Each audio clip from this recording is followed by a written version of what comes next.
Welcome to 10-Minute Murder, the podcast where we keep it brief, bingeable, and occasionally haunted. Today we're heading to Chattanooga, Tennessee, where I recently found myself staying in a hotel that's as infamous as it is historic. The place has been around for over a century and a half, long enough to witness Civil War battles, brushes with presidents, and maybe most unsettling of all, a ghostly guest that refuses to leave. Room 311 is where Annalisa Netherly met a grim end in 1927, and legend has it, she hasn't rested since. Guests have reported flickering lights, taps turning on without warning, and shadows that seem to creep closer. If you're a man with a cigarette, Annalisa is especially eager to make her presence known. I stayed in the same hotel, not, thankfully, in the same room, but Annalisa's story felt close enough to keep me glancing over my shoulder the whole time. So if you're curious or a little daring, settle in as we uncover the haunting secrets of the Reed House Hotel.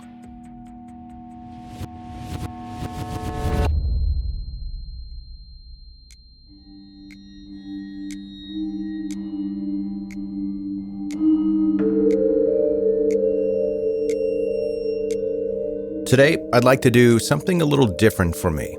Talk about a case that's a little closer to home. For those of you just joining or are new to the podcast, we usually cover true crime stories with a start, a middle, and an end, and a culprit to talk about in great detail.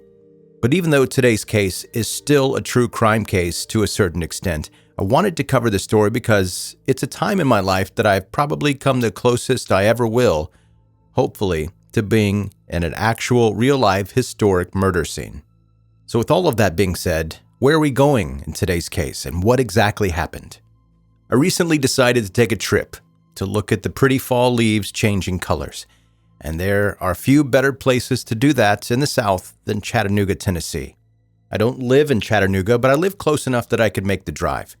It's a gorgeous city, and it was there that I came across a story that is probably very well known to most locals, but it was entirely new to me before my stay. During my trip, I ended up staying at a hotel that is over 152 years old and is the longest continuously running hotel in the Southeast. I didn't choose the hotel, my partner did, and she picked it because first, she got a good deal with credit card points, but the main reason is because she was looking for a place that fit both of our vibes. It's elegant, it's spooky, and has a great story. For those of you that are familiar with this living legend, you're probably already familiar with the hotel that I'm talking about, but let's go all the way back to the beginning to help piece it all together. It was in 1847, the future Chattanooga mayor Thomas Crutchfield Sr. opened the Crutchfield House.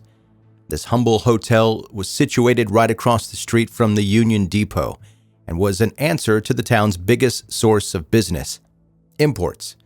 That meant that there was a constant flow of businessmen, trade, and industry, and just people in general, in and out of Chattanooga, and Thomas Crutchfield had had the business acumen to open up a hotel in the most convenient place possible. Because of that, the Crutchfield House grew into a thriving business venture and provided a comfortable life for him and his family. But almost from the get-go, the Crutchfield House became embroiled in conflict. Darker times were still on the horizon, but within years of opening the hotel, it made its real first brush with death. The first, and only, thankfully, president of the Confederate States, Jefferson Davis, ended up staying at the hotel on his way back home after resigning from the United States Senate. Already seething with animosity over the growing divides in American politics, and even the American people, Jefferson Davis then stood up in the Crutchfield House's dining room and gave a speech. In it, he argued that the southern states of America should split and form their own republic, where they would be able to govern themselves. But rather than finding a favorable ear, Jefferson Davis found himself staring down the wrong end of a pistol. In the crowd at the hotel that night was future Congressman William Crutchfield, who just so happened to be the son of Thomas Crutchfield Sr., who had built the hotel, and brother to Thomas Crutchfield Jr., who now owned and ran it. Tennessee, William told Jefferson Davis verbatim, would not be, quote, hoodwinked, bamboozled, and dragged into your southern, codfish, aristocratic, Tory-blooded South Carolina mobocracy. An explosive and heated argument then erupted between the two men, which came a hair's breadth away from resulting in a duel, where more than likely one of them, if not both, would end up dead. But despite William's passionate words and fiery beliefs, the Crutchfield house would find it had no other choice than to fly the Confederate flag only a few years later. It was during the Civil War, when Confederate troops filled the streets of Chattanooga, that the Crutchfield Hotel was seized and turned into a military hospital. Hundreds of men lost their lives, slowly and painfully, in rooms that had once been the lifeblood of the community, and in dining rooms that had once clinked with the sound of cutlery. Crutchfield House would survive these dark days, but a fire would burn the hotel to the ground only a few years later, and the family decided that the ashes were all that should remain of that chapter of their lives. It was then that John T. Reed stepped in to change the course of the Crutchfield House. During the Civil War, he acted as a surgeon, but before then, he and his wife owned and ran their own hotel in their hometown of McMinnville, Tennessee. Theirs, just like the Crutchfield House, had recently burned down and had forced the Reeds to move to Chattanooga about a year before the same thing would happen to the Crutchfields. When the Crutchfields then turned their backs on the house, the Reeds were there to take up the mantle and bring in their own experience and expertise. John built the Reed House Hotel on the site that had previously been home to the Crutchfield House. It was bigger, it was taller, and it was now a 3-story, 45-room hotel right across the street from the Union Depot. It remained like that for generations, until 1925, when the original building was torn down and rebuilt with more modern and lavish amenities. Since then, the building stands 10 stories high and has been sold, resold, and purchased by big industry names like Best Western, Radisson Hotels, and Sheraton Hotels. It housed political figures like Ulysses S. Grant, Grover Cleveland, Theodore Roosevelt, Richard Nixon, Ronald Reagan, and even Winston Churchill. It's seen celebrities like Elvis Presley, Oprah Winfrey, Walt Disney, and even Al Capone. But we'll get back to him later because it's now that we can really get into the heart of today's story, Room 311. After historic events like the Civil War and the Great Depression, it's safe to say that the Reed House has seen more than its fair share of bloodshed and misery. But nowhere else in the hotel is that statement more true than for its Room 311. Room 311 is the backdrop for some of the most horrific and brutal events to have ever happened at the hotel, and it just so happened to be not very many doors down from where I stayed during my trip to Chattanooga. All through the night, my mind kept wandering back to Room 311. I couldn't stop imagining what the walls in that room might say if they could speak. As accounts go, it was shortly after the renovations in the 1920s that tragedy would strike the hotel yet again. Her name was Annalisa Netherly, and as the story goes, Annalisa lived at the hotel during 1927 and was supporting her extended stay by working as a lady of the night. It's here that accounts divide, but they do unfortunately converge back on the same path to give us all the exact same chilling ending.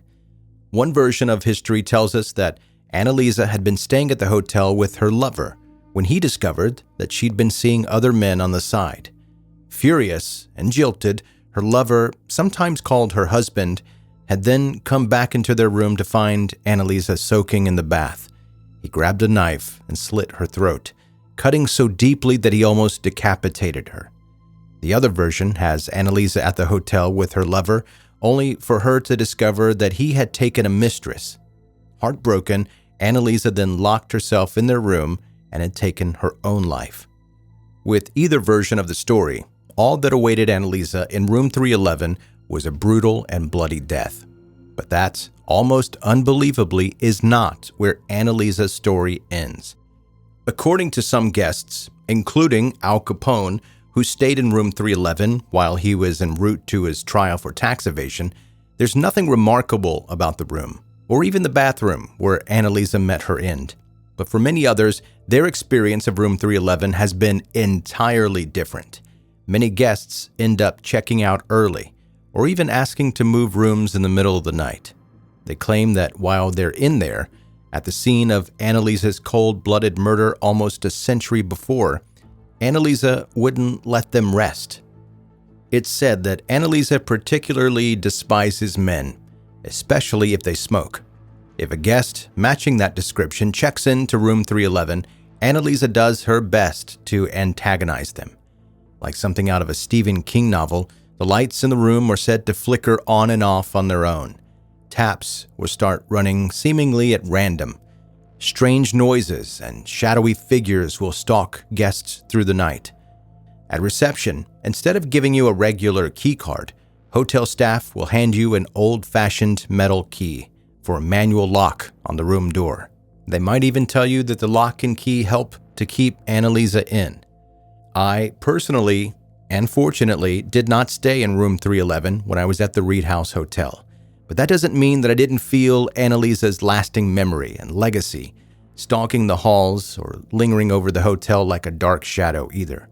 If you're ever in the neighborhood, check in if you dared to brave a sleepless night or a terrifying encounter with whatever paranormal entity now calls dreaded room 311 home.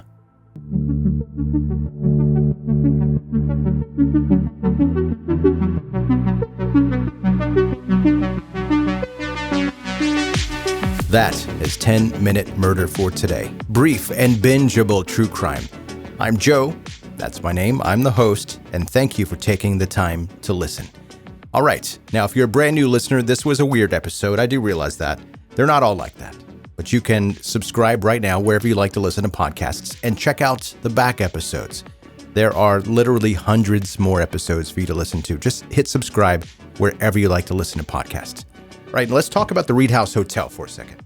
I had no idea where I was headed while I was headed there. I knew that it was going to be a spooky place, and it was historic, and I just wanted to go to Chattanooga to look at the pretty leaves. But this hotel is fantastic. It's gorgeous. While I was there were multiple weddings taking place, multiple receptions.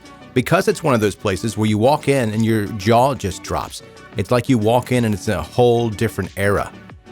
It's gorgeous, and it's one of those places you go in and you're like, I would not mind getting married in here. This would be a fantastic place. All kinds of different entertaining rooms. The lobby looks like it's straight out of the 20s or 30s. It's great. I took a bunch of photos, like way too many photos, and I'll post some of those on the 10-Minute Murder socials. So if you go and follow me there, then you'll see all the photos that I'm talking, but not all the photos, because I literally took hundreds because the place is fantastic. I just wandered around like I'm some kind of tourist, and I guess I kind of was.